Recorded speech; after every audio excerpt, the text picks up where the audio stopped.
بسم اللہ الرحمن الرحیم۔ تمام دیکھنے اور سننے والے سامعین کو وزڈم ٹاکس یوٹیوب چینل میں خوش آمدید کہتا ہوں۔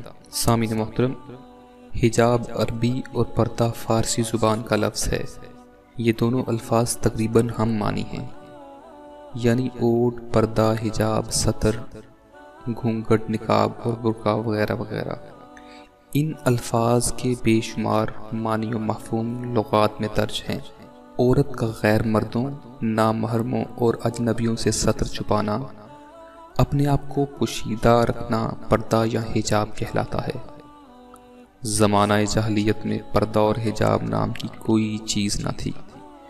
یہود و نصارہ، یونانی، ایرانی اور ہندی معاشرے کے افراد اپنی اپنی تہذیبوں اور تقاضوں کے علمبردار تھے۔ ان کے یہاں مذہباً پردے یا حجاب کا کوئی تصور یا قانون نہیں تھا، لیکن بعد از اسلام جوں جوں مسلمانوں کے تمدن و معاشرت کی بنیاد پڑتی گئی، اس کے متعلق مناسب احکامات نازل ہوتے گئے، حتیٰ کہ شریعت مطہرہ نے مسلمانوں کی شرم و حیا اور لفظ ننگ و ناموس کی پوری حد بندی کر دی۔ سامعین، حجاب کا لفظ قرآن کریم میں 7 مرتبہ آیا ہے، اور حجاب یعنی پردے کا اولین حکم قرآن کریم کی وہ آیت کریمہ قرار پائی جس میں رب ذوالجلال نے آپ صلی اللہ علیہ وآلہ وسلم کو مخاطب کر کے ارشاد فرمایا، اے نبی، اپنی بیویوں اور بیٹیوں اور مسلمانوں کی عورتوں سے فرما دیجئے کہ اپنے اوپر اپنی چادروں کے گھونگھٹ ڈال لیا کریں۔ یہ زیادہ مناسب طریقہ ہے تاکہ وہ پہچان لی جائے اور ستائی نہ جائیں۔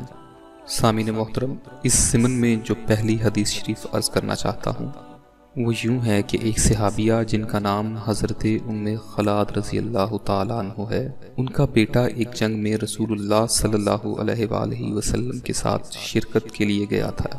ان صحابیہ کو خبر ملی کہ آپ کے بیٹے کو کفار نے شہید کر دیا ہے۔ وہ اس خبر کی تصدیق کے لیے رسول اللہ صلی اللہ علیہ وآلہ وسلم کے پاس تشریف لے گئیں۔ دربار رسالت میں آپ صلی اللہ علیہ وآلہ وسلم میں صحابہ کا جمع غفیر تھا، تو حضرت ام خلاد رضی اللہ تعالیٰ عنہ نے اپنے بیٹے کی شہادت کے متعلق دریافت کیا۔ اس اثناء میں ایک صحابی رسول جو اس وقت دربار نبوی صلی اللہ علیہ وآلہ وسلم میں تشریف رکھتے تھے عرض گزار ہوئے، یا رسول اللہ، تعجب کی بات تو یہ ہے جوان بیٹا شہید ہو گیا ہے، لیکن پھر بھی اس قدر پردہ، یعنی اگر کسی کو یہ خبر ملے کہ اس کا بیٹا جو کہ بالکل جوان ہے وہ شہید ہو گیا ہے، تو اسے پردہ کرنا تو درکنار، اسے دنیا جہاں کی کسی شے کی خبر نہیں رہتی۔ اور کمال بات یہ ہے کہ یہ صحابیہ اس حالت میں بھی اس قدر پردے میں لپٹی ہوئی ہیں۔ سامعین محترم، یہ بات سن کر حضرت ام خلاد رضی اللہ تعالی عنہ نے جو جواب دیا وہ سونے کے حروف سے لکھنے کے قابل ہے۔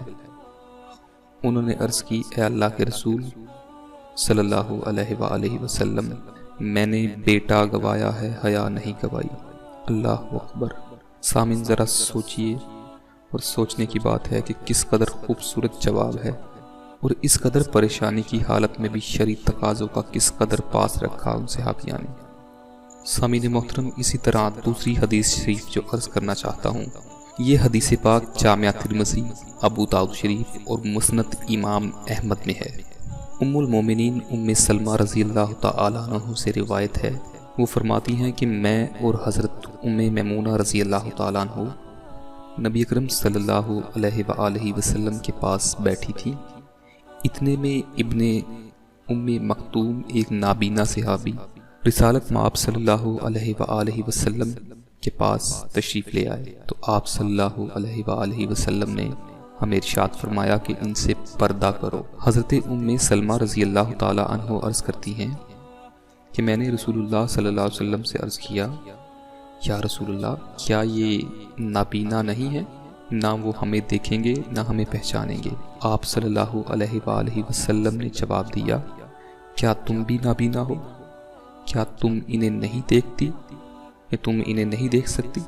اب ذرا اندازہ لگائیے کہ نابینا صحابی رضی اللہ تعالیٰ عنہ سے بھی نبی اکرم صلی اللہ علیہ وآلہ وسلم نے اپنی ازواج مطہرات کو پردہ فرمانے کا حکم دیا تھا، اور سوچنے کی بات تو یہ ہے کہ یہ حکم جن کو سرکار علیہ الصلوۃ والسلام نے ارشاد فرمایا تھا وہ حضور علیہ الصلوۃ والسلام کی پاک ازواج مطہرات تھیں۔ یہ وہ ازواج مطہرات ہیں جن کے بارے میں قرآن پاک میں اعلان ہے کہ نبی کی بیویاں تمام مسلمانوں کی مائیں ہیں۔ اب ذرا سوچئے کہ اگر ان پر بھی پردے کا اس قدر حکم ہے اور ان کو بھی ایک نابینا صحابی سے سرکار علیہ الصلوۃ والسلام نے پردہ کرنے کی اس قدر تلقین فرمائی، تو آج کل کی عورتوں کو کس قدر ضرورت ہے پردہ کرنے کی، اور ان کے بارے میں کیسا حکم ہونا چاہیے اور ان کو کس قدر پاسداری کرنی چاہیے اللہ کے اس حکم کی۔ سامعین محترم، یہاں اصلاح کی غرض سے ایک اور بات عرض کرنا چاہتا ہوں، اور اس بات کا مقصد تنقید بالکل نہیں بلکہ اصلاح ہے۔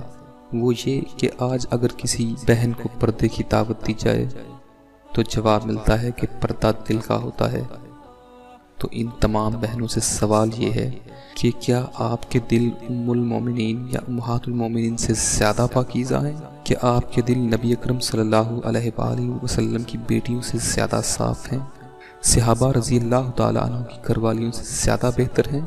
یہ سب تو وہ ہستیاں ہیں جن سے اللہ تعالیٰ راضی ہے اور جن سے نبی اکرم صلی اللہ علیہ وآلہ وسلم بھی راضی تھے، جن سے صحابہ راضی تھے۔ جب ان کو پردے کا اس قدر حکم ہے تو آج کی عورتوں کو کس قدر اس بات کا اہتمام کرنا چاہیے۔ لیکن حقیقت تو یہ ہے کہ آج کی بنت حوا الفاظ کی جنگ سیکھ کر کردار کو مات دے چکی ہے۔ میری اللہ سے دعا ہے کہ سب ماؤں، بہنوں اور بیٹیوں کو پردہ کرنے کی توفیق عطا فرما، آمین ثم آمین۔ سامعین، اگر ویڈیو پسند آئے تو لائک اور شیئر ضرور کیجیے گا، اور یوٹیوب پر ریڈ بٹن کو کلک کر کے ہمارا یوٹیوب کا چینل ضرور سبسکرائب کریں۔ اس سے ہماری نئی آنے والی ویڈیوز بھی آپ کو مل سکیں گی اور ہماری حوصلہ افزائی بھی ہوگی۔